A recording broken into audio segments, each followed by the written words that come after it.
नमस्कार दोस्तों। अपन ने पिछला सेशन देखा।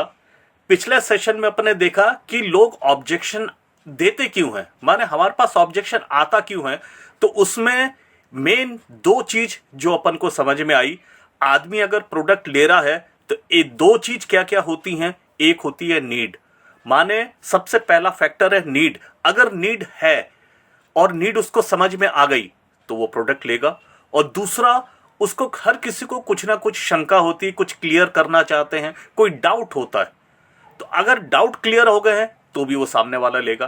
तो इसका क्या मतलब होता है, अगर वो नहीं लेगा तो क्यों नहीं लेगा। एक, नीड क्रिएट नहीं हुई, और दूसरा, हमारा उसके कुछ डाउट थे, उसने कुछ सवाल किए हमसे, हमारे पास उसका आंसर नहीं था। हमें लग रहा था इतना शानदार हमने प्रेजेंटेशन दिया, सामने वाला तो सीधे ले ही लेगा। अब जैसे पिछली एग्जाम्पल में मैंने जैसे कहा था, मैंने एग्जाम्पल दिया था महाभारत का। जब महाभारत का युद्ध शुरू होने वाला था तो श्री कृष्ण और अर्जुन अर्जुन माने युद्ध शुरू होने वाला है, अब सिर्फ लास्ट बिगुल उनका जो शंख फूकना है और युद्ध शुरू होना है, तभी उनने अपने हथियार रख दिए थे। सोचिए, जिनके बेस पे युद्ध लड़ना है, अगर उन्हें नहीं हथियार रख दिए, और उस टाइम पे उनके मन में बहुत सारे डाउट्स आए थे, बहुत सारी शंकाएं। और वो शंकाएं किसने दूर की थी? श्री कृष्ण ने, क्योंकि युद्ध तो कौरव और पांडव के बीच में था, पर ये एज ए मेंटोर वहां पे उनके साथ में थे। और देखिए, आज उनके जब सवाल बहुत, हमेशा ये मान के चलिए, सवाल अगर अच्छे हों तो जवाब भी बहुत अच्छे आते हैं। और उसी के बदौलत आज गीता जैसा आज हमारे पास सबके पास जो है, एक इतना महान ग्रंथ जो आ पाया। अगर अर्जुन ने उस टाइम पे वो सवाल नहीं किए होते तो हमें आज गीता का ज्ञान नहीं मिला होता। तो ये मैं सेल्स लाइन से क्यों बोल रहा हूं, क्योंकि देखिए, आज अर्जुन ने ऑब्जेक्शन दिए थे और उसका जो सॉल्यूशन, जो जवाब दिया था, वो श्री कृष्ण ने दिया था। बस देखा जाए तो इससे बड़ा मोटिवेशन तो और कहीं हो ही नहीं सकता। अब सवाल ये उठता है, ये सेल्स लाइन में कि जैसे देखिए, हम कहीं जाते हैं, हमने सेल्स के लिए जब भी जा रहे हैं तो हमारे अंदर भी एक तो पहले एक झिझक होती है। फिर हम अगर सामने वाले को जो समझा रहे हैं उसको समझ में नहीं आएगा तो वो कुछ ना कुछ हमसे सवाल करेगा, और जब तक उसके डाउट क्लियर नहीं होगा और हम ये नहीं समझा पाएंगे कि वो नीड उसके किस काम आएगी, तब तक ये दिक्कत आती है। तो अपन ने पहले ये सारी चीजें तो देख ली। अब दूसरा, कि क्या प्रेजेंटेशन इंपॉर्टेंट नहीं है? बिल्कुल इंपॉर्टेंट है। और हमारा जो प्रेजेंटेशन है, आपने देखा होगा, बहुत ही साइंटिफिकली वो डिजाइंड है। सबसे पहला पार्ट, पेरेंट्स ड्रीम क्या होता है, वो नीड क्रिएट करता है। फिर दूसरा पार्ट में हम उसकी पूरी यूनिकनेस बताते हैं। उसके बाद जो सवाल जवाब है वो हमको देने हैं। तो दोस्तों, अपन आप फिर से शुरुआत करते हैं, थोड़ा सा रिकैप करेंगे। और लेकिन एक चीज ये याद रखिएगा, अगर क्लाइंट मना करता है तो रिजेक्शन को कभी भी अपना तिरस्कार ना मानिएगा, उसको अपने दिल पे मत लीजिएगा। हम लोग, होता क्या है, हम 4-5 लोगों से हम मिले और हमने उनको बहुत ही अच्छे से उनको ये बताया और उनने मना कर दिया तो हमको लगता है, यार ये मैंने क्या कर लिया, मैं इसको कर भी पाऊंगा कि नहीं, ये तो होता ही नहीं है, मैं पता नहीं कैसे बन गया, मैं कैसे इस सिस्टम में आ गया। ये अगर दिमाग में आ रहा है तो इसको दूर कीजिए, ये हमारे काम का एक पार्ट है। इसके बाद दोस्तों, अब देखिए, ड्रेस का भी बहुत बड़ा इसमें एक फैक्टर होता है। अब ये सामने वाला जो बंदा है, ये साइकिल से आ रहा है और ये लाखों रुपए महीने के कमाने की बात कर रहा है, इसकी बात पे कौन विश्वास करेगा?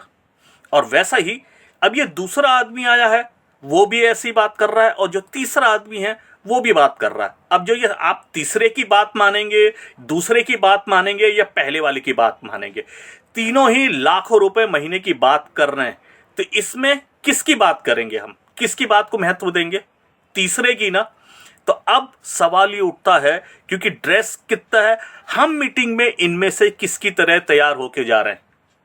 देखिए, सामने वाला हमको ऊपर से नीचे जज करता है, हमने क्या कपड़े पहने हैं, क्या हमारे पास मोबाइल किस टाइप का है, पेन क्या यूज कर रहे हैं, हमारे ओवरऑल बैग कैसा है, हर चीज ऊपर से नीचे वो हमको जज कर रहा होता है। वो असली में हमारी औकात समझने की कोशिश कर रहा होता है कि अगर हम जो बोल रहे हैं कि हम इतना कमा रहे हैं वो दिखना चाहिए।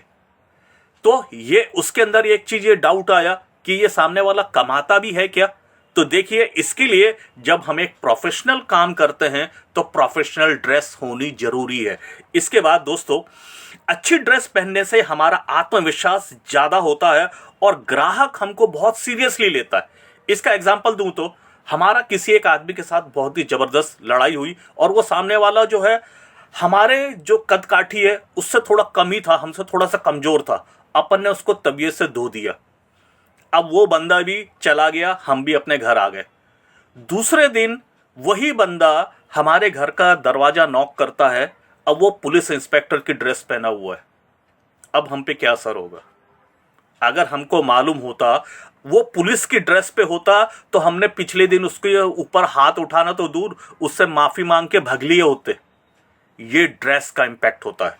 आज कभी भी लोगों के अंदर ये भावना आती है, अगर सामने वाला अच्छे ड्रेस पहना हुआ है, अब माने ये अच्छी कंपनी को रिप्रेजेंट कर रहा है, अच्छी कंपनी में लोग अच्छे ड्रेस पहनते हैं, ये सामने वाले के मन में आता है। इसलिए ड्रेस का बहुत बड़ा एक रोल होता है और ये भी मैंने दोस्तों यहां बेस्ट इंग्लिश में आके ही सीखा है।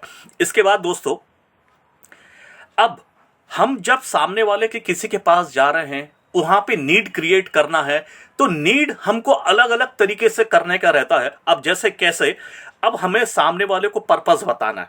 अब सामने वाला अगर वो नई शादी हुई है, यंग लड़का है और वो कपल है, वो लोग अपनी बाइक वगैरह में बढ़िया घूम रहे हैं, 1 BH का उनके पास फ्लैट है, उनकी लाइफ उनको लगता है बहुत सेट है। पर हमको यहाँ पे पर्पस कैसे समझाना, क्योंकि देखिए हम नीड क्रिएट कर रहे हैं तो हमें उनको बताना है ना, क्योंकि अभी उसकी जितनी इनकम है उतने ही उसके खर्चे हो जा रहे हैं। उसके पास सेविंग एविंग ज्यादा नहीं हो पा रही, पर उतने ही उसके एक्सपेंस हो जा रहे हैं। पर क्या ऐसे जिंदगी आगे चलेगी? तो वहां पे आगे चल के उसका क्या होना है? अब देखिए, वो 2 व्हीलर पे ही एडजस्टमेंट शुरू हो जाता है। अब 2 व्हीलर को उनने 4 व्हीलर जैसा यूज कर रहे हैं, पर कुछ दिनों में उनके जो फादर हैं वो रिटायर होंगे और फादर पे डिपेंडेंट उनकी माँ है, वो उनकी जो माता जी हैं वो ये भी सब यहाँ आने वाले हैं। तो इसके बाद की कंडीशन क्या होनी है? फैमिली भी बड़ी हो गई, अब ये 2 व्हीलर से नहीं चलना है, अब 4 व्हीलर भी चाहिए, घर भी तो छोटा पड़ेगा, अब 3 BH के चाहिए। तो ये तो आगे चल के होना है ना। पर अगर ये जो जॉब है यही जॉब करते रहे तो क्या ये सारी चीजें करेंगे, या हाउस लोन ले लेके कर्जों का एक बहुत बड़ा खाई तैयार कर लेंगे? हर किसी के साथ ये दिक्कत है। तो नीड क्रिएट करना है तो ये हमारे ऊपर है, हम कहां किस एंगल पे नीड क्रिएट कर सकते हैं, ये हमें सोच के पहले से स्ट्रेटेजी बना के जाना चाहिए। इसके बाद दोस्तों, यही जो एग्जाम्पल है अब मैं आपको यहां पे दे के समझाता हूं। यहां ये जो एक फैमिली आप देख रहे हो, ये हायर मिडिल क्लास है। मिडिल क्लास तो है, हायर मिडिल क्लास, मैं इसके ऊपर की हायर क्लास इसलिए नहीं लूंगा क्योंकि उनको यहां की जरूरत नहीं है, वो हमारी बात सुनेंगे भी नहीं। पर यहां पे जो हम बात कर रहे हैं, ये जो रेड शर्ट पे ये जो हैं, ये यहां पे मेन अर्निंग मेंबर है। ठीक है, अब ये अर्निंग मेंबर है। अब मैं क्योंकि इंट्रोडक्शन करा रहा हूं, इनके 2 बच्चे हैं, 2 बेटियां हैं। ये 2 बेटियां हैं, ये उनकी वाइफ है, ये हाउस वाइफ हैं। ये उनके पिताजी हैं जो रिटायर हो चुके हैं और ये उनकी माताजी हैं जो पहले से ही हाउस वाइफ रही हैं।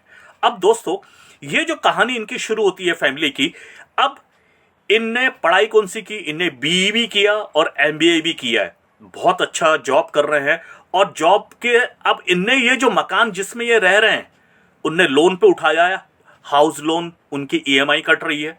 इसके बाद उनके दोनों बच्चे प्राइवेट पब्लिक स्कूल में बहुत अच्छी पढ़ाई कर रहे हैं। इसके बाद उनकी कार की EMI जाती है। अब क्योंकि कार असली में 2 रखी हुई है, एक घर के लिए रखी हुई है, एक से वो ऑफिस आना जाना करते हैं।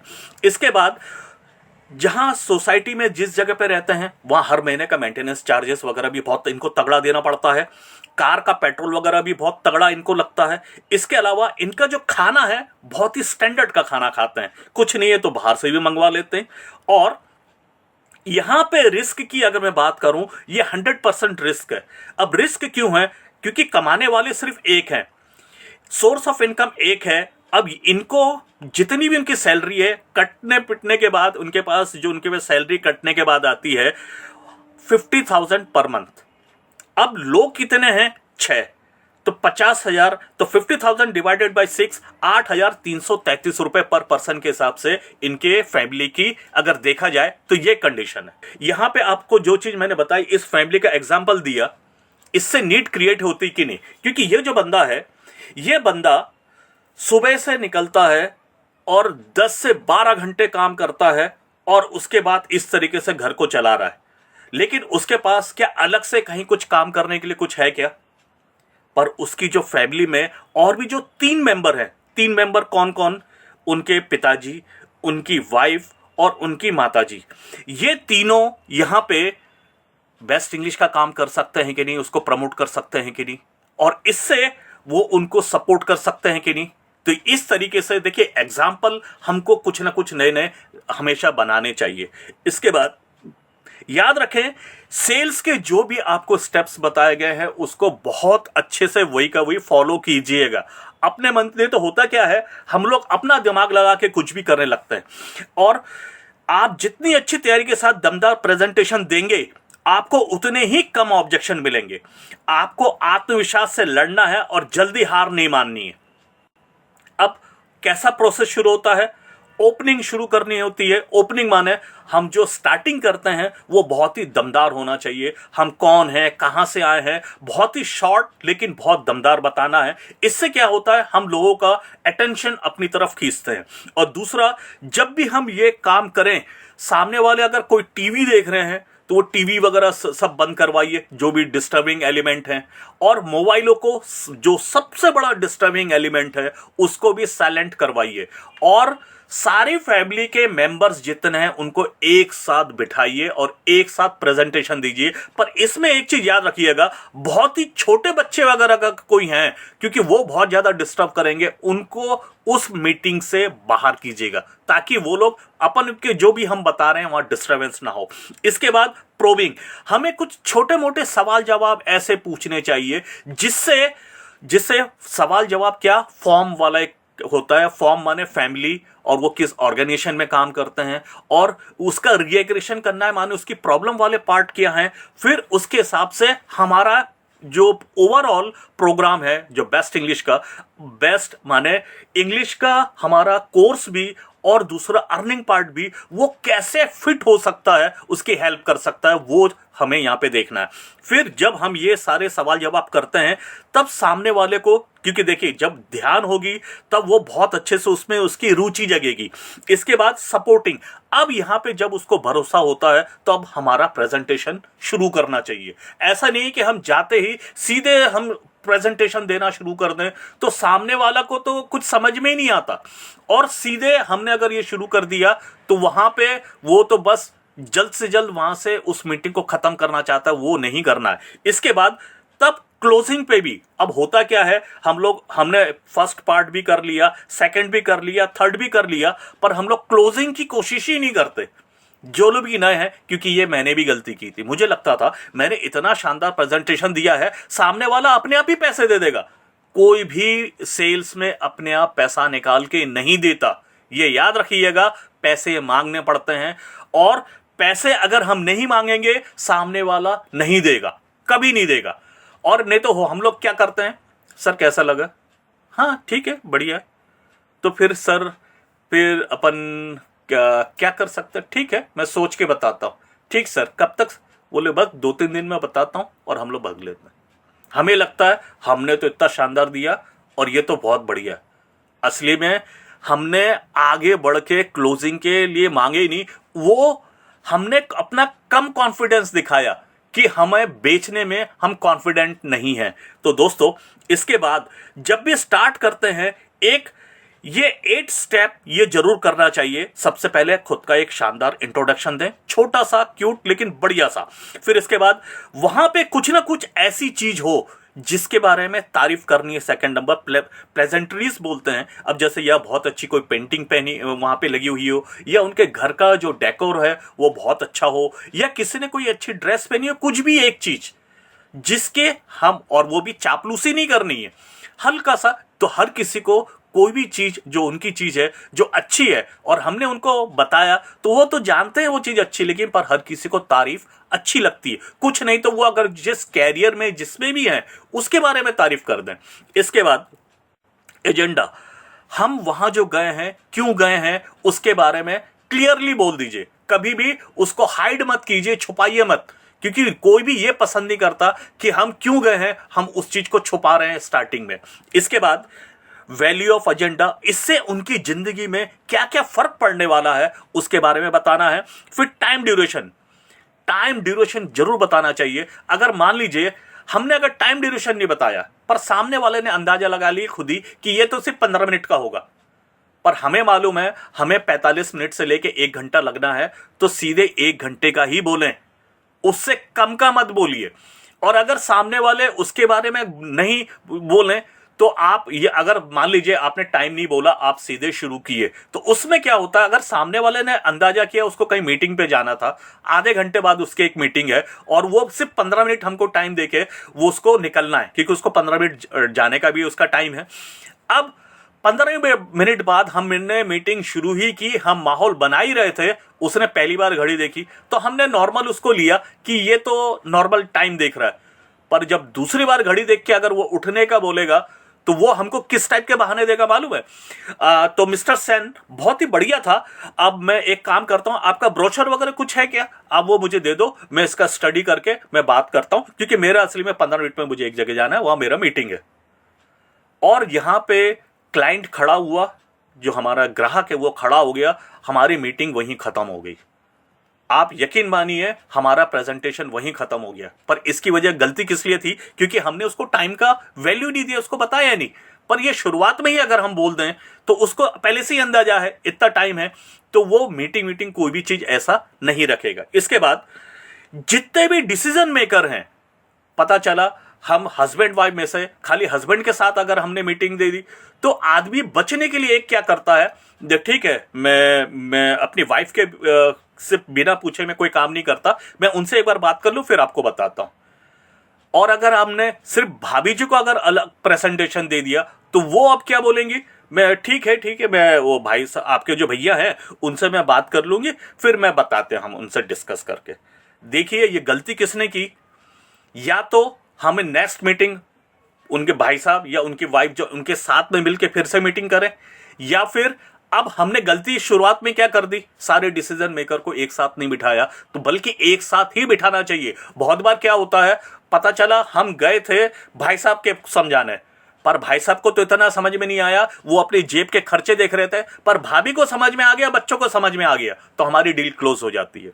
इसके बाद दोस्तों सबको मोबाइल, टीवी, सीसीटीवी, जितने जो भी चीज चल रही हैं जो डिस्टर्बिंग एलिमेंट है वो सब बंद कराइए, क्योंकि लोगों का अट्रैक्शन हमारे इसके तरफ होना चाहिए। नहीं तो हम कितना भी दमदार प्रेजेंटेशन दें, वो इधर उधर भटक रहा है, कोई मोबाइल पे यूट्यूब में कुछ देख रहा है, कोई व्हाट्सएप चेक कर रहा है, तो वहां प्रेजेंटेशन पूरा खराब हो जाता है। और बीच में जैसा हम लोग कहा ना, कुछ हम सवाल पूछेंगे, उनसे परमिशन ले लीजिए, नहीं तो उनको लगेगा हम इंटरव्यू ले रहे हैं, वो चीज नहीं करना है। और वो सवाल बहुत ही अच्छे से सिंपल से होने चाहिए। अब दोस्तों एक चीज ये याद रखिएगा, जो खरीदारी नहीं हो पाती है उसमें के लिए मैन विल बाय। एक चीज ये याद रखिएगा, जो मैन है वो खरीदेगा। मैन माने जिसके पास मनी है, जिसके पास अथॉरिटी है और जिसके पास नीड है।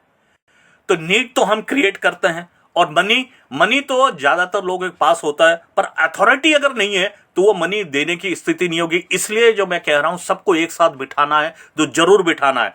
और दूसरा याद रखिएगा, ओमेन विल नॉट बाय, माने जिसके पास विदाउट, तो अब ये नॉर्मल में मैन और वुमेन की बात नहीं कर रहा हूं, ये याद रखने का एक अपने सिस्टम रखा है। तो विदाउट मनी, अथॉरिटी और नीड यहां सेल्स नहीं होती, ये याद रखिएगा। क्योंकि अगर हम किसी एक आदमी को, ये स्कूल के हम एक बंदे से बात कर रहे हैं, टीचर से बात कर रहे हैं कि स्कूल का ये आप ले लो बहुत बढ़िया है, पर उसके पास तो अथॉरिटी नहीं है, तो वो तो लेगा ही नहीं।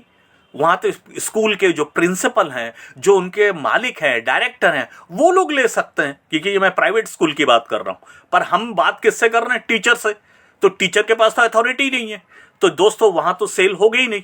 इसके बाद दोस्तों सबसे अब मैं सवाल सीधे सीधे उनके बताऊंगा। देखिए, जो भी मैं बता रहा हूं, हो सकता है आप लोग जो भी फील्ड में काम कर रहे हो सकता है बहुत इससे भी अच्छा आंसर देते होगे, पर मेरे जो सीखा, मैं जो चीज मैं जानता हूं, मैं खाली वही चीजें आपके साथ शेयर कर रहा हूं। मुझे पैसे की जरूरत नहीं है। आज भले ही आपको पैसों की जरूरत नहीं है, लेकिन बच्चों के उज्जवल भविष्य के लिए क्या आपको पैसे की जरूरत नहीं पड़ेगी? क्या आप अपने बच्चों को डॉक्टर, इंजीनियर, वकील नहीं बनाना चाहेंगे? तो दोस्तों, फिर से मैं रिपीट कर रहा हूं, आज भले ही आपको पैसों की जरूरत नहीं है, लेकिन बच्चों के उज्जवल भविष्य के लिए क्या आपको पैसे की जरूरत नहीं पड़ेगी? क्या आप अपने बच्चों को डॉक्टर, इंजीनियर, वकील नहीं बनाना चाहते हैं? फिर इसके बाद, क्या हमारे पास पर्याप्त पैसा है जिससे हम इस आपातकालीन स्थिति से निपट सकें, या हमें समय पर इसके उस सामने हाथ फैलाना पड़ेगा? किसी के पास भी जब भी जरूरत पड़ी हमें किसी के पास पैसे मांगना पड़े? तो क्या हमारे पास भविष्य में घटने वाली इस तरह की आपातकालीन घटना से निपटने के लिए पर्याप्त धन है? हमेशा देखिए, अब सामने वाले को नीड क्रिएट करनी है ना पैसे की, तो ये सवाल, क्योंकि उसको हमारे सवाल ऐसे होने चाहिए कि उसके सोचने को हम मजबूर कर दें, एक ट्रिगर कर दें। ये ट्रिगर होना बहुत ही ज्यादा जरूरी है। अब यहां पे हमने सवाल क्या किया, क्या हमारे पास पर्याप्त पैसा है जिससे हम आपातकालीन कोई भी इमरजेंसी में उससे निपट सकें, या हमें समय पर उसके साथ किसी के पास आमने सामने अड़ोसी पड़ोसी या रिश्तेदारों से पैसा मांगने पड़ जाए? क्या हमारे पास भविष्य में घटने वाली इस तरह की आपातकालीन घटना से निपटने के लिए पर्याप्त धन है? इसके बाद तीसरा, आपकी बात एकदम सही है, मैं भली भांति जानता हूं कि आपको अतिरिक्त पैसों की जरूरत नहीं है, लेकिन आपके परिचय में, आपके अड़ोस पड़ोस में, आपके दफ्तर में बहुत से जरूरतमंद लोग तो होंगे जिनको अतिरिक्त पैसे की जरूरत है। वो हमेशा उधारी मांगते रहते हैं, तो आप उनकी मदद कर सकते हैं। उनको तो बता सकते हैं सर कि ऐसा ऐसा है, अगर तुमसे ये नहीं हो पा रहा है, मेरे पास ऐसा ऐसा नंबर है, आप उनको हमारा नंबर दे दीजिए, कम से कम उनकी मदद हो जाएगी। तो ये तीसरा, ठीक है। इसके बाद, उनमें से कुछ लोग ने तो शायद आपको कहा भी होगा, वक्त आने पर उनकी मदद आपने की होगी। क्या आप ऐसे जरूरतमंद व्यक्ति की सहायता नहीं करना चाहेंगे? क्या आप समाज की प्रगति में अपना योगदान नहीं देना चाहेंगे? ये 3 आंसर उसमें होते हैं। इसके बाद, मेरे पास समय नहीं है। अब हम क्या बोलेंगे? बहुत अच्छा सर, आप अभी कौन सा काम कर रहे हैं? प्रोस्पेक्ट में अभी इस जगह पे नौकरी कर रहा हूं। आप कितने सालों से वहां नौकरी कर रहे हैं? 5 सालों से। क्या सर 5 साल पहले आपके पास समय था? प्रोस्पेक्ट क्या बोलेंगे? नहीं था। क्या 5 साल बाद आपके पास समय रहेगा? प्रोस्पेक्ट नहीं, 5 साल बाद भी मेरे पास समय नहीं रहेगा। तो जरा सोचिए सर, जो नौकरी आप कर रहे हैं, जो समय आप वहां लगा रहे हैं, आप जो मेहनत वहां कर रहे हैं, उसमें आज किए हुए कामों को आपको आज या 1 महीने के बाद पैसा मिलेगा, लेकिन दूसरे महीने पैसा कमाने के लिए आपको फिर अपना समय वहां देना पड़ेगा।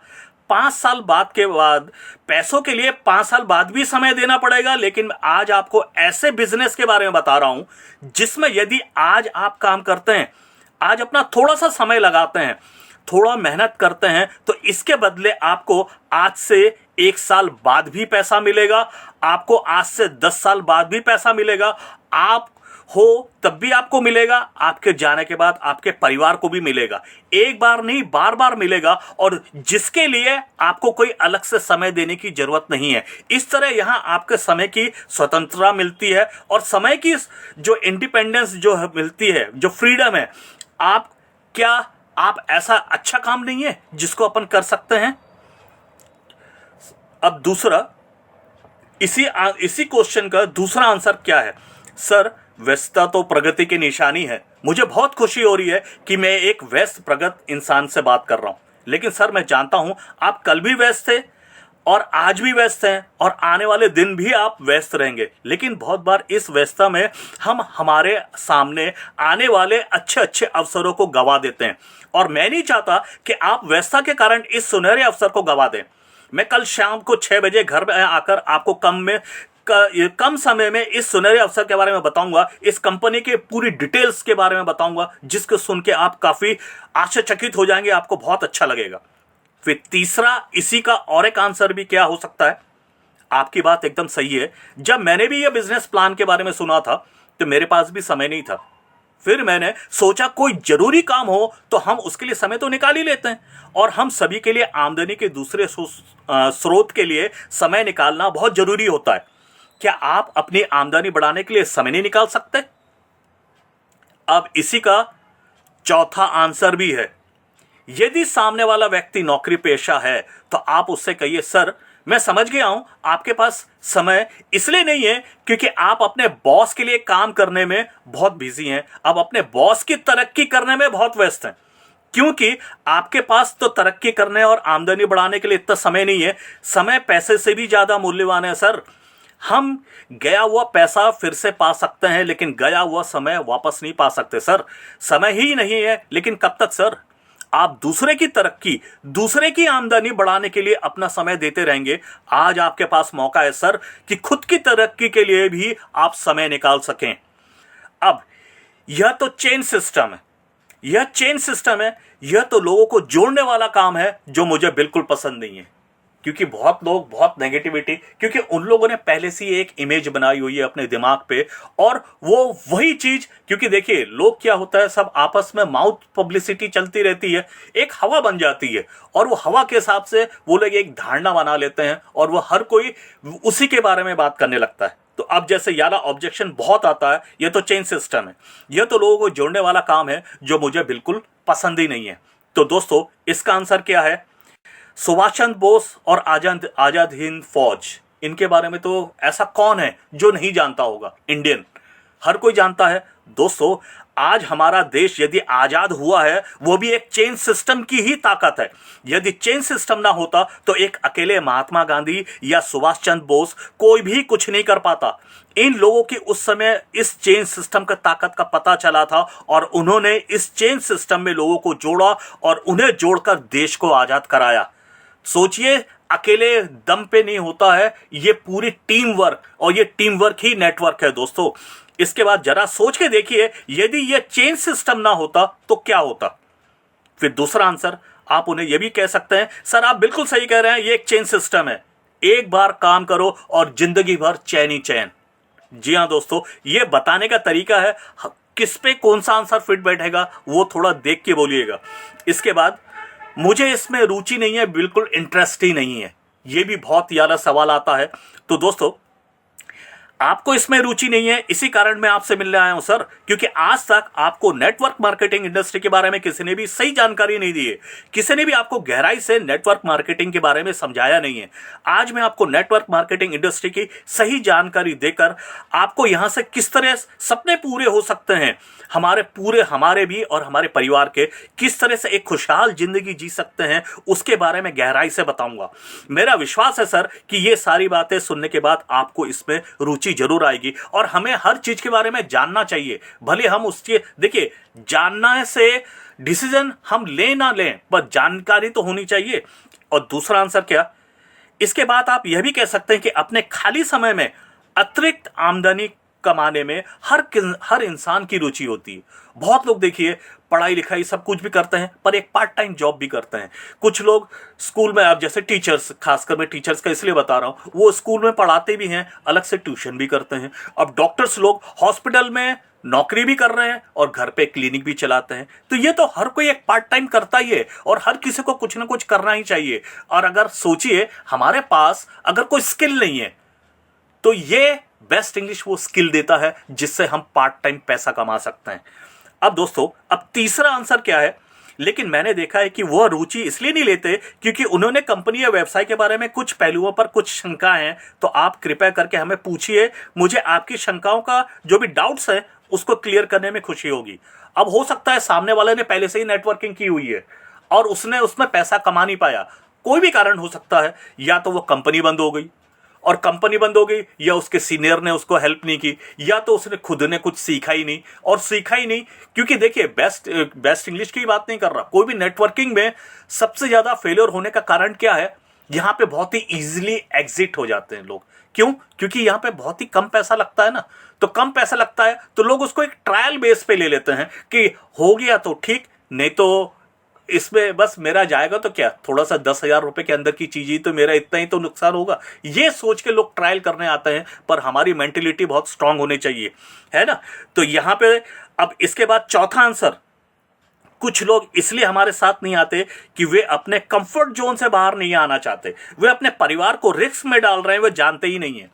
अब असली में बहुत लोग अलग से पार्ट टाइम नेटवर्किंग कंपनी में क्यों नहीं आना चाहते? उनको जो कंफर्ट जिंदगी जी रहे हैं, 8 से 10 घंटा काम कर रहे हैं, उसके बाद आते हैं बढ़िया टीवी देखते हैं, मोबाइल देखते हैं, फेसबुक देखते हैं, वो इस चीज से बाहर नहीं आना चाहते। वो मालूम है कोई भी काम करना है तो थोड़ी सी मेहनत तो करनी पड़ेगी, वो उस मेहनत से बचना चाहते हैं, पर वो ये नहीं जानते वो अपने परिवार को कितने बड़े रिस्क पे डाल रहे हैं, जैसे मैंने परिवार का पहले एग्जाम्पल दिया था। अब दोस्तों सोच कर बताता हूं, यह वाला सवाल भी बहुत आता है। आप बहुत अच्छा, अगर हमें क्या आंसर देना, बहुत अच्छे सर, मुझे खुशी हुई कि मैं एक समझदार व्यक्ति के साथ बैठा हूं, क्योंकि जीवन में कोई भी महत्वपूर्ण निर्णय हमें जल्दबाजी में नहीं लेना चाहिए। प्रोस्पेक्ट बोलेगा हाँ ठीक है सर, लेकिन क्या आप मुझे बताएंगे आप किस विषय पर सोचना चाहते हैं? यही कि कंपनी के बारे में? आप हाँ सर, लेकिन कंपनी के बारे में मतलब कंपनी के प्रोडक्ट के बारे में, कंपनी के प्लान के बारे में, कंपनी से होने वाली इनकम के बारे में, किस बारे में आप बात करना चाहते हैं, क्या सोचना चाहते हैं? देखिए सर, धीरूभाई अंबानी ने कहा है हमें सोचने में जितना समय गवा देते हैं उतने ही समय में काम करने में लग जाएं तो हमारे देश और अपनी और देश की दोनों की जबरदस्त प्रगति हो जाए।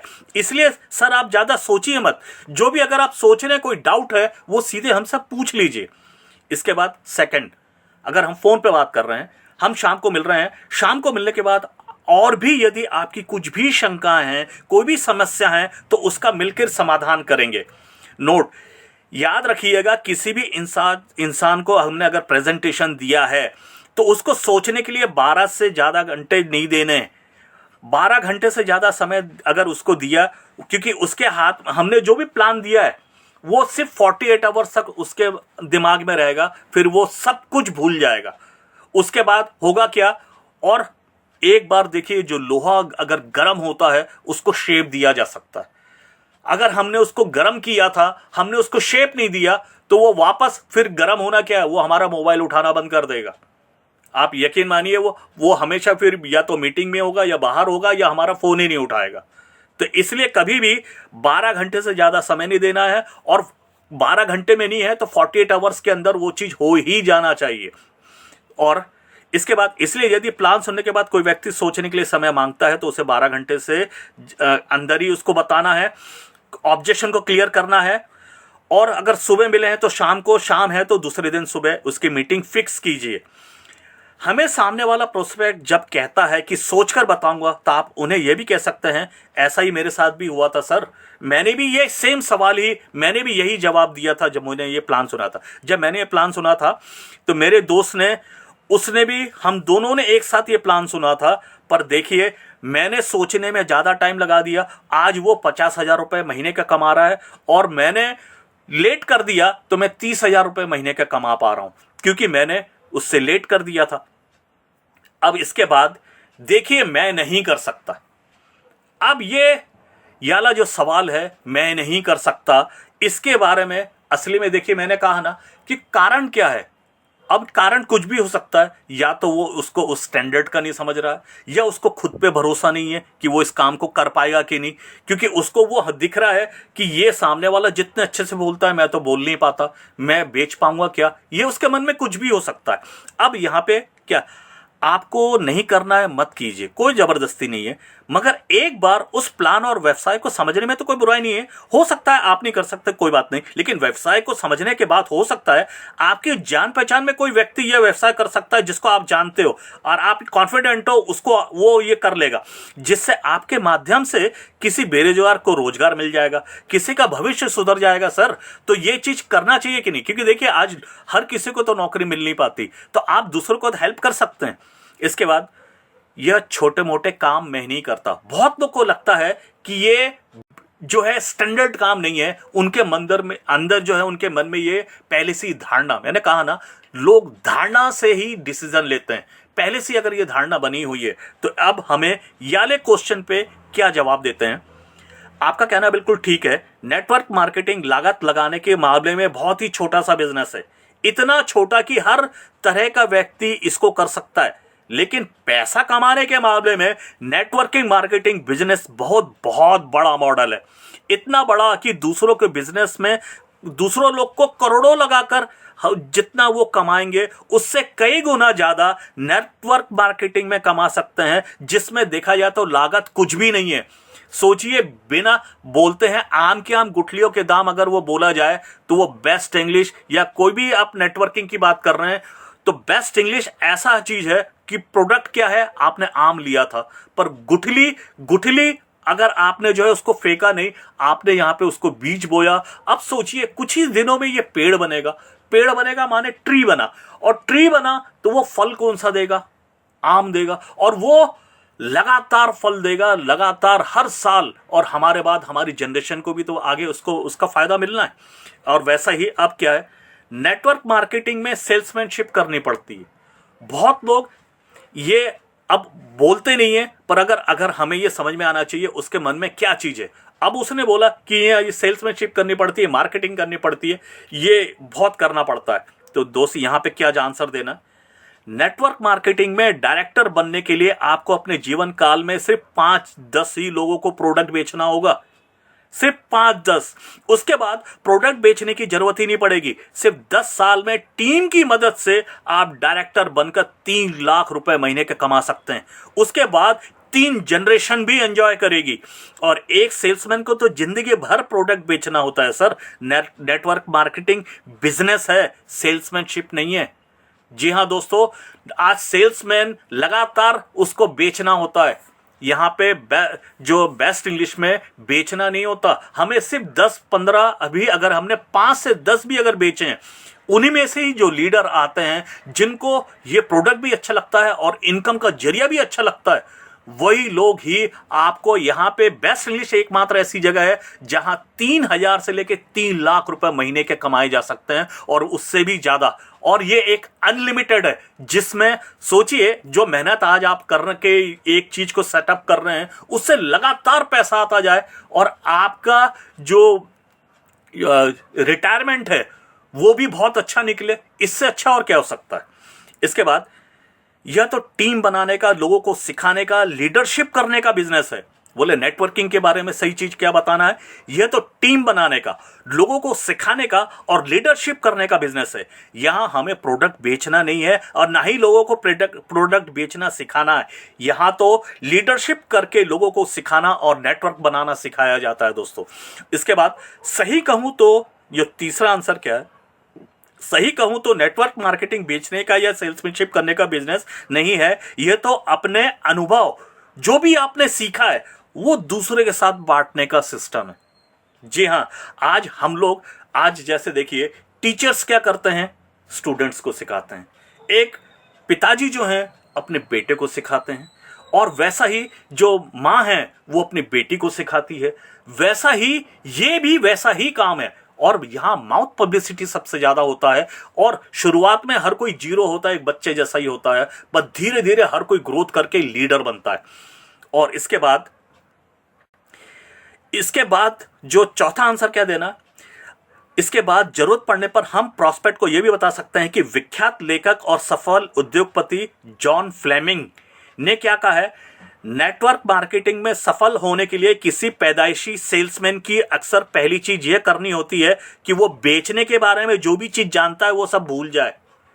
जी हां, जो हम नॉर्मल, आज देखिए हम कुछ भी, कोई भी एक प्रोडक्ट या कहीं भी अगर हम लेके आते हैं, कोई एक शर्ट या टीवी या एक कार, कुछ भी खरीदते हैं, हम बहुत एक्साइट होकर सबके साथ उस चीज के हम शेयर करते हैं। और हम लोग कभी भी कोई प्रोडक्ट भी खरीदना होता है, अब अपने बहुत ही खास दोस्त यारों से हम उसके बारे में बात करते हैं। ये भी ऐसा ही माउथ पब्लिसिटी वाला चीज है, जो भी हम एक्सपीरियंस शेयर करते हैं उसी से ही मार्केटिंग होती है। तो दोस्तों, इसके बाद क्या आप भी भरपूर पैसा कमा रहे हैं?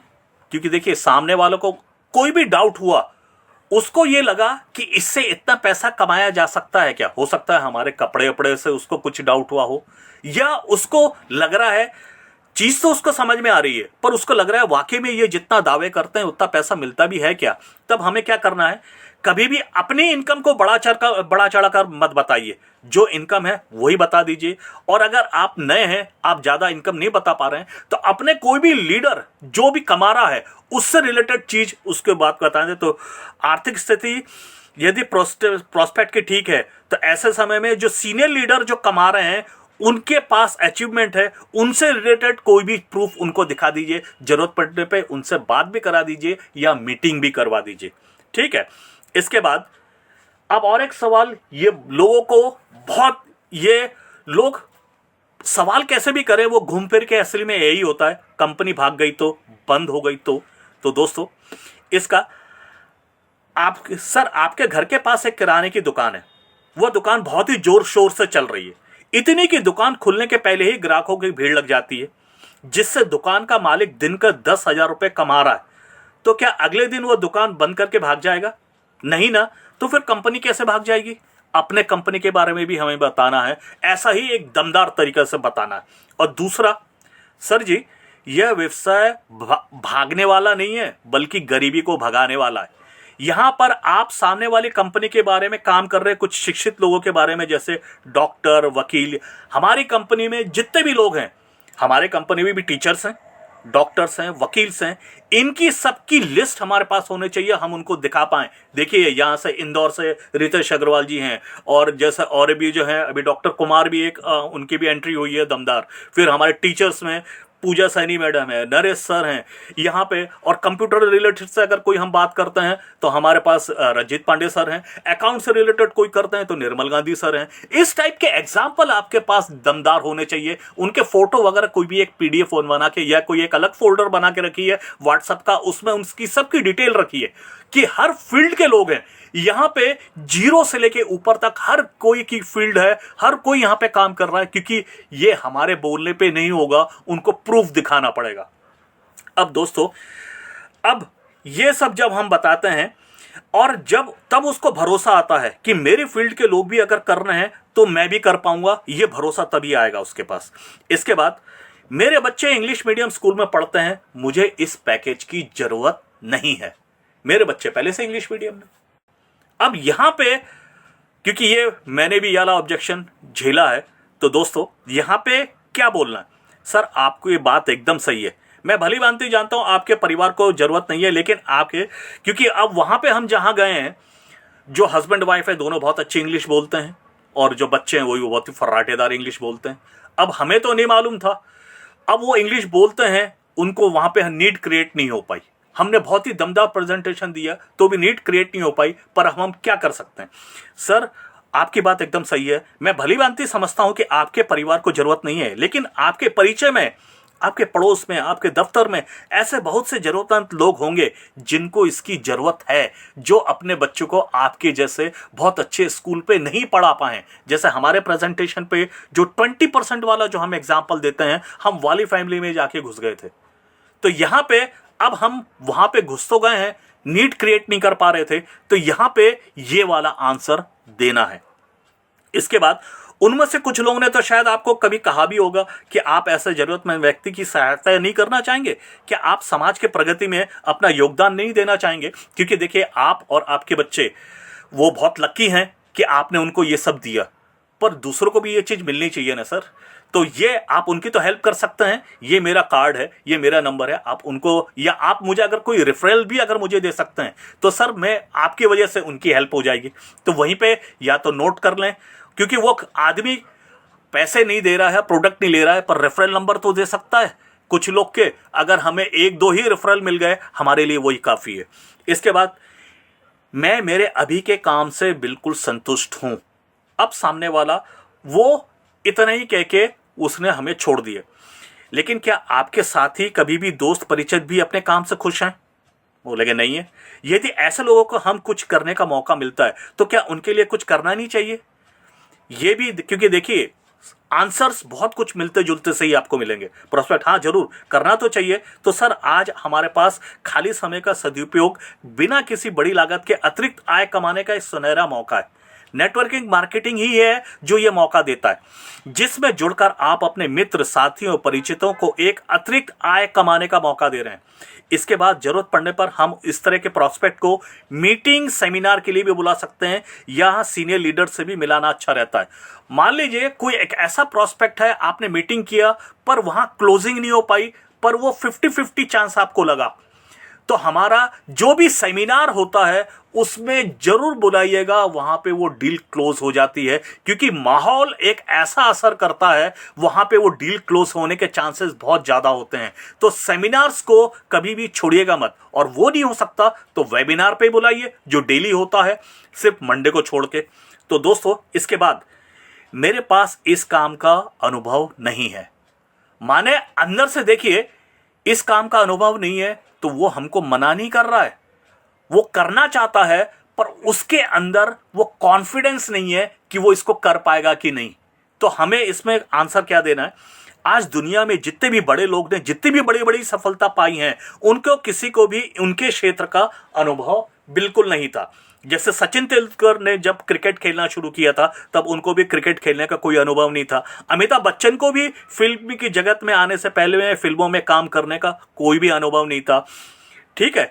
लेकिन आज शुरुआत तो करनी पड़ती, और शुरुआत में यहाँ पे साथ आप अकेले नहीं है, यहाँ हमारा बहुत ही जबरदस्त ट्रेनिंग सेशन भी होता है, और हम ही लोग एक दूसरे का कॉपरेट करते हैं। और दूसरा आंसर, कोई बात नहीं सर, आपके अनुभव नहीं है, इससे कोई फर्क नहीं पड़ता सर। हाँ, लेकिन मैं जानता हूं कि मार्केटिंग में मेरे जैसे बहुत सारे नेटवर्क मार्केटिंग के अनुभवी जो लोग हैं, आपको अच्छी तरह से उनकी आपकी जान पहचान है, आप जानते हैं बहुत लोग को। बस आपको कंपनी के साथ जुड़ना है और अपने नीचे उन अनुभवी लोगों को जोड़ना है, और उसमें मदद तो मैं ही करूंगा, क्योंकि देखिए हम यहाँ पे आपके साथ मीटिंग करेंगे, आपको सिखाएंगे भी, क्योंकि ये सीखने सिखाने का काम है। लीडरशिप लेना है और देना है, ये काम है। दूसरों के अनुभव को भी उपयोग करके आप इस नेटवर्क मार्केटिंग में बहुत सारा पैसा कमा सकते हैं, क्योंकि यहाँ पे नेटवर्क मार्केटिंग में सबसे शानदार चीज क्या है? हम तो जो हैं वो तो हैं, हम अपने आप को ट्रेन करके, क्योंकि सीख के हम ये काम को करते हैं, पर हमें यहाँ पे नेटवर्क मार्केटिंग की सबसे अच्छी चीज क्या है? हमको हमसे ज्यादा स्मार्ट लोग अपने साथ में लेके आने हैं, और वो स्मार्ट लोग वो तो झंडे गाड़ देते हैं, ठीक है। और ये काम सिर्फ एक नेटवर्क कंपनी में ही हो पाता है। अब तीसरा आंसर क्या है? मुझे बताओ कि आप साइकिल चलाना जानते हो? बोला हाँ जानता हूं। क्या साइकिल चलाने के पहले आपको साइकिल चलाने का अनुभव था? बोले नहीं। आज आप जो नौकरी कर रहे हैं, उस नौकरी को आपने कितने सालों का अनुभव था?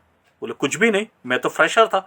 तो दोस्त, कोई भी काम को करने, कोई भी अपने माँ के पेट से नहीं सीख के आते हैं। हर काम जीवन में पहली बार बगैर अनुभव के ही शुरू करना होता है। आज आप भी सीखने की इच्छा से इस व्यवसाय से जुड़ जाइए, अनुभव अपने आप आ जाएगा, क्योंकि यहाँ पे बहुत ही जबरदस्त ट्रेनिंग भी देती है, और यहाँ पे हम लोग सब सपोर्ट भी करते हैं। जो चीज नौकरी में जो आपने इतना कठिन काम था उसको आपने कर लिया, पर यहाँ नेटवर्किंग में तो यहाँ सपोर्ट भी मिलता है और जबरदस्त ट्रेनिंग भी मिलती है। इसके बाद बेस्ट इंग्लिश क्यों करना चाहिए? हमारे पास दमदार कुछ पॉइंट्स होने चाहिए।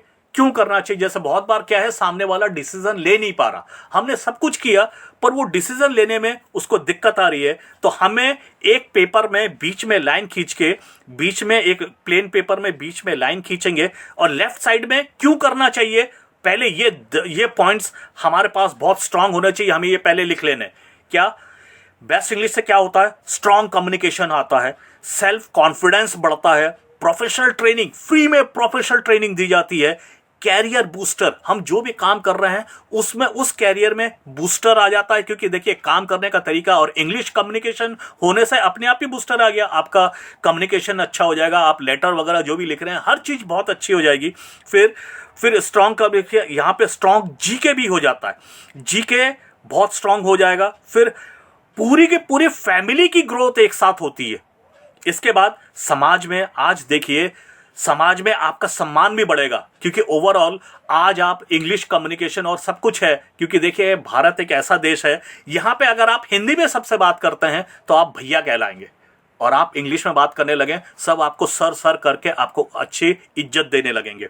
फिर यहाँ पे पॉजिटिव लोगों का एक ग्रुप है, आप एक क्लब मान लें, यहाँ पे सब जितने भी लोग आपको मिलेंगे सब नेगेटिव बातें नहीं करते, सब एक अच्छी सोच, पॉजिटिव सोच वाला एक ग्रुप मिलेगा। आप ग्रुप क्या, इसको तो एक क्लब कह सकते हैं। फिर नौकरी का भी मौका है। बेस्ट इंग्लिश एकमात्र ऐसी जगह है जहां से आप यहाँ पे 15,000 से लेके 3 लाख रुपए महीने के कमा सकते हैं, जो बेस्ट लिस्ट ऐसा मौका दे रही है। बस आपके अंदर वो गट्स होने चाहिए, और आपके बाद आपके, देखिए आप अभी तो आप नौकरी कर रहे हैं, पर नेक्स्ट जनरेशन के लिए भी तो आप कुछ एक बंदोबस्त करके जा सकते हैं। इसके बाद जिंदगी भर का भी सपोर्ट यहाँ पे कंपनी हमें भी मिलेगी, और हमारे बाद के जनरेशन को भी जिंदगी भर का सपोर्ट उनको भी मिलेगा। अनलिमिटेड इनकम, देखिए यहां पे अनलिमिटेड इनकम हो सकती है, क्योंकि ये देखिए 11 और जो 12 नंबर के पॉइंट हैं जिनको हम नेटवर्किंग के बारे में बता रहे हैं, ये 11-12 पॉइंट उनके साथ शेयर करना है। बाकी का जो 10 है वो हम जिसको सिर्फ प्रोडक्ट पिच करके हमने बोल दिया उतने में खत्म करना है।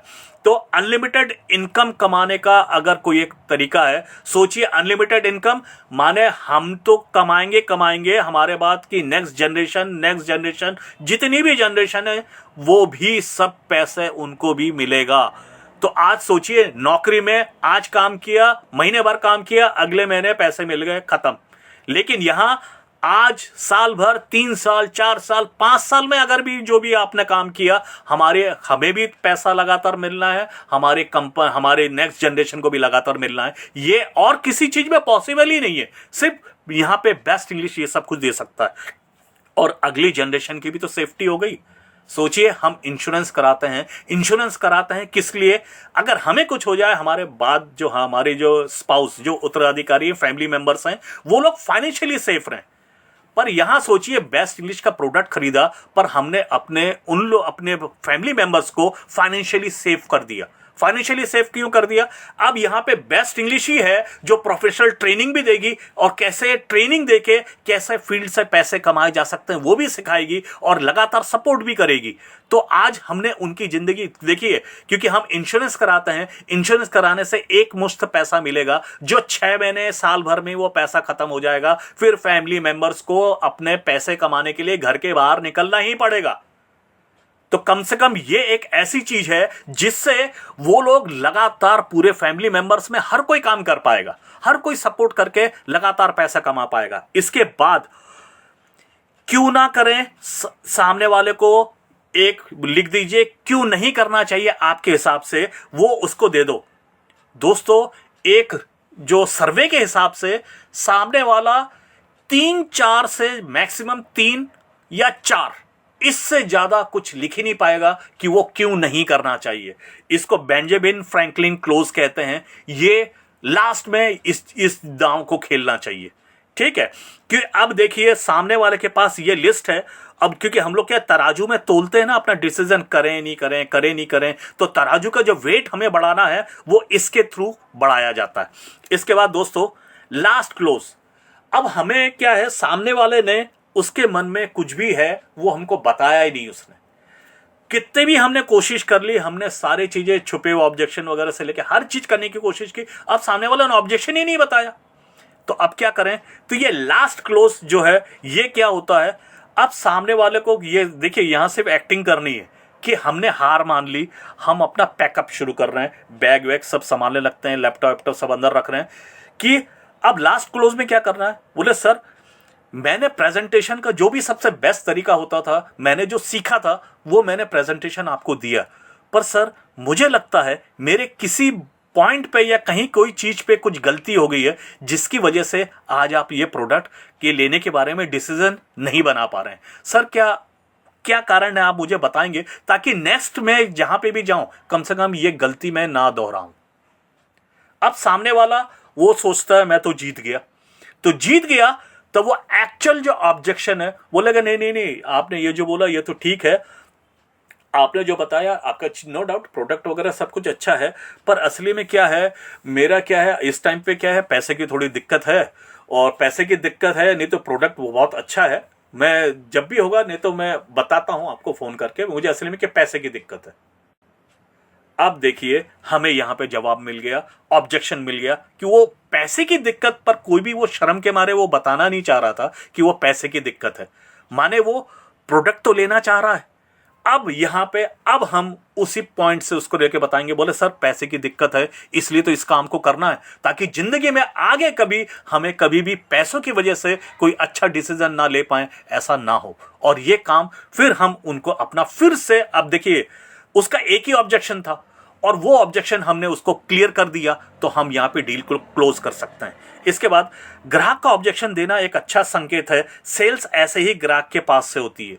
देखिए, जब भी अगर हमको ऑब्जेक्शन मिल रहा है तो हमें खुश हो जाना है, क्योंकि वो डाउट क्लियर करना चाह रहा है। कुछ भी वो अपने, जब तक वो डाउट क्लियर नहीं करेगा तब तक वो लेगा नहीं। तो ये बहुत अच्छा संकेत माना जाता है, उससे डरना नहीं है। इसके बाद दोस्तों, अपना डर किसी को ना दिखाएं। अपने सक्सेसफुल मीटिंग के दिमाग में छवि बना के जाएं। जब भी हम किसी के पास, देखिए ये एक, इसको क्रिएटिव विजुअलाइजेशन कहा जाता है। जब भी हम किसी भी जगह पे मीटिंग करने जाएं तो अपना पहले से ही हम उसमें सोचें कि हम जब वहां जा रहे हैं, मीटिंग हमने बहुत अच्छे से दी, बहुत अच्छा फ्रेंडली वो था, बहुत बढ़िया वहां पे एक एनर्जेटिक माहौल था। उसके बाद हम उस चीज को महसूस करें कि हमने उनका फॉर्म भराया, सामने वाले ने पेमेंट ऑनलाइन भी कर दिया, ये सब कुछ हुआ। ये अंदर से ये करके जाइएगा तो देखिएगा बहुत अच्छा इंपैक्ट जाता है ना। इसके बाद दोस्तों, अब यहां पे मैंने जितने भी सवाल दिए, कुल मिला के असली में 13 यहां पे सवाल हैं जिसके मैंने आंसर दिए। अब आप देख रहे होंगे यहां पे मैं 20 क्वेश्चन सीरीज एक दिखा रहा हूं। दोस्तों, ये 20 क्वेश्चन सीरीज बहुत लोग को देख के बहुत हंसी आ गई होगी। दोस्तों, जब मैंने भी माइनिंग इंजीनियरिंग कर रहा था, माइनिंग इंजीनियरिंग करता था, तो उसमें साथ में हमारे साथ के कुछ लोग हैं, वो लोग कहाँ कहाँ से जुगाड़ करके कुछ ये क्वेश्चंस वगैरह ले आते थे।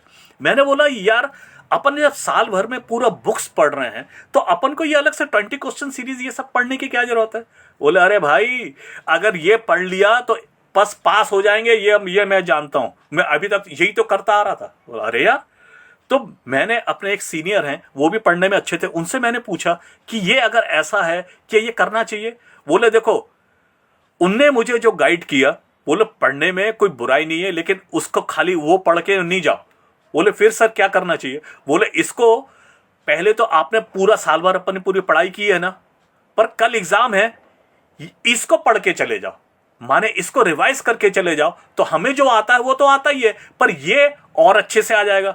और इस तरीके से, और वाकई में मैंने भी जब इसको अप्लाई किया तो मेरे ऊपर भी बहुत फायदा हुआ, क्योंकि उसमें से वाकई में 50% क्वेश्चन आ गए थे, पर मुझे तो पूरे ही आते थे, क्योंकि मैं प्रैक्टिस हमेशा लगातार करता था और प्रैक्टिस करना ही चाहिए। तो अब सोचिए, ये मैं 20 क्वेश्चन सीरीज को यहां पे क्यों बता रहा हूं। दोस्तों, मैंने यहां पे टोटल जो भी बताया, असली में 14 से नहीं, सिर्फ 13 ही यहां पे क्वेश्चंस हैं जिसको मैंने सॉल्व किया। और यही 13 को बार बार प्रैक्टिस करके मास्टर ही कर लीजिए, क्योंकि सवाल इसी से रिलेटेड आने। इससे ज्यादा जो टफ है, मैंने सिर्फ टफ ही लिया है। बहुत कुछ तो ऐसा है जिसके जवाब आप बहुत आराम से दे देते हैं, पर यही सिर्फ अगर हमने कर लिया तो हमारे पासिंग मार्क्स हमको बहुत आराम से मिल जाएंगे। हमारा जो प्रेजेंटेशन और ज्यादा बढ़िया हो जाएगा, क्योंकि अब हम क्लोजिंग वाले ये तो सवाल आने ही है, और पहले से ये 13-14 क्वेश्चन है, इसके आंसर के साथ जाएंगे, तो फिर क्या दिक्कत है। तो दोस्तों, जब आपको कुछ भी समझ में नहीं आए, अब बहुत बार यह हुआ, अब हम देखिए एग्जाम हमारा कौन लेगा, ग्राहक। अब हम अब बैठ गए हैं, अब हमें कुछ भी समझ में नहीं आ रहा कि इसका जवाब क्या दें, तो क्या करना है। अब देखिए, वो भी मैं बता दे रहा हूं। जब आपको कुछ भी समझ में नहीं आया तो आपको ऐसा क्यों लगता है, सामने वाले ने जो भी ऑब्जेक्शन दिया है ना, अब हम अपना दिमाग नहीं लगा रहे, उसी से ही पूछ रहे हैं, सर आपको ऐसा क्यों लगता है। बोले कंपनी भाग जाती है। सर आपको ऐसा क्यों लगता है। नहीं नहीं नहीं, मैंने देखा है कंपनियां भाग जाती हैं। नहीं नहीं सर, वो तो ठीक है, पर आपको ऐसा क्यों लगता है कंपनी भाग जाती हैं, क्यों भाग जाती हैं। नहीं नहीं नहीं, मुझे लगता है। नहीं नहीं, लगता है, पर सर क्यों लगता है। अब हमने क्या किया, अब इतनी सारी चीजें याद करने की कोशिश की थी, पर एग्जामिनेशन हॉल में हम भूल गए।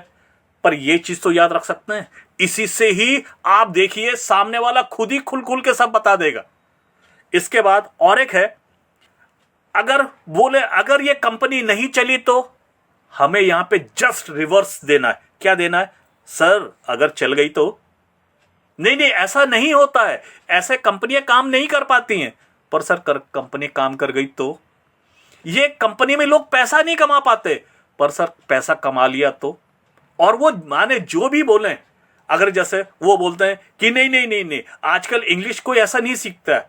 बोले सर, तो आज हमने इतने कम टाइम पे इतने यूनिट्स बेच दिए हैं, अगर नहीं लेते तो लोगों ने ये भी तो लिया ही है। देखिए फिगर, ऑनलाइन सब कुछ है, देखिए आप देख सकते हैं। और बोले नहीं यूट्यूब में हर कोई सीख लेता है, यूट्यूब से ही सब सीख लेते हैं, पर यूट्यूब से अगर सीख लिए होते तो सब लोग अभी इंग्लिश नहीं बोल रहे होते।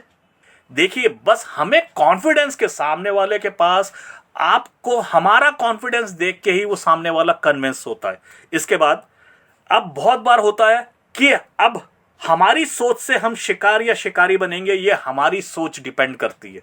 दोस्तों हम इस फील्ड पे भले ही कैसे ही हमारी एंट्री हो गई है, अब जिंदगी जीने के दो तरीके हैं, या तो सेल्समैनशिप कर लो या लोग हमको सेल्समैनशिप के, हम ग्राहक बन जाएं या सेल्समैन बन जाएं, ये हमें सोचना है। क्यों? अब अगर मैं यहां पे हिरण जो है, हिरण कौन है? ये ग्राहक है।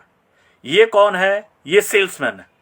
अब हमारी ही सोच से हम हिरण भी बन सकते हैं, हम शेर भी बन सकते हैं। या तो हम ग्राहक जैसे बन जाए हमेशा कि भैया हम तो हिरण हैं, हम तो हिरण ही जैसे रहेंगे, तो शेर हमारा शिकार करेगा। इसके लिए तो बिल्कुल तैयार रहिए, क्योंकि हम या तो शिकार करेंगे या शिकार हो जाएंगे। ये हमारे डिसीजन पे डिपेंड करता है।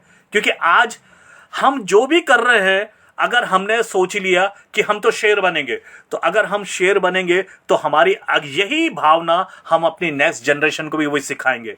सोचिए अगर हमने हिरन बनने का सोचा है तो हमारी नेक्स्ट जनरेशन को भी हम हिरन बना के ही छोड़ देंगे। और हम उनको सोचें हम हिरन हैं, हमारे बच्चे शेर जैसा काम करें, तो देखिए हमें भी आज डिसीजन लेना होगा कि हम शेर जैसा बने। इसके बाद अब ये मैं एग्जांपल आज क्योंकि होता है, देखिए बहुत बार क्या होता है, हम ही लोग ही कॉन्फिडेंट नहीं है बेस्ट इंग्लिश को क्यों करें, ये मैं एग्जांपल उसके लिए दे रहा हूं, ये कोई ऑब्जेक्शन हैंडने के लिए नहीं दे रहा हूं। यहां पे देखिए हम कोई चाहे नहीं चाहे, हम लोग एक दौड़ में, हम लोग सब लोग दौड़ रहे हैं। किसके साथ? यहां पे आप तीन लोग को देख रहे हैं, एक लड़की है, वो यहां पे कंपटीशन किससे कर रही है? यहां पे दो चीते दिख रहे हैं, पर एक जो चीता है वो महंगाई है और दूसरा हमारे खर्चे। अब ये हर कोई ये इस टाइप की रेस में हर कोई दौड़ रहा है। हम जानते हैं इस रेस में हमसे महंगाई और हमारे खर्चे जीत जाएंगे, पर ये दौड़ से हम कोई भी बच नहीं पाते, हर किसी को ये दौड़ना ही पड़ता है। पर दोस्तों अगर यहाँ पे बेस्ट इंग्लिश की बात करें, यही रेस में अब हम इसी रेस को बेस्ट इंग्लिश की एक जो है एक स्पोर्ट्स कार के साथ अगर हम ये कंपटीशन करें, तो आपको क्या लगता है ये हमको हरा पाएगा?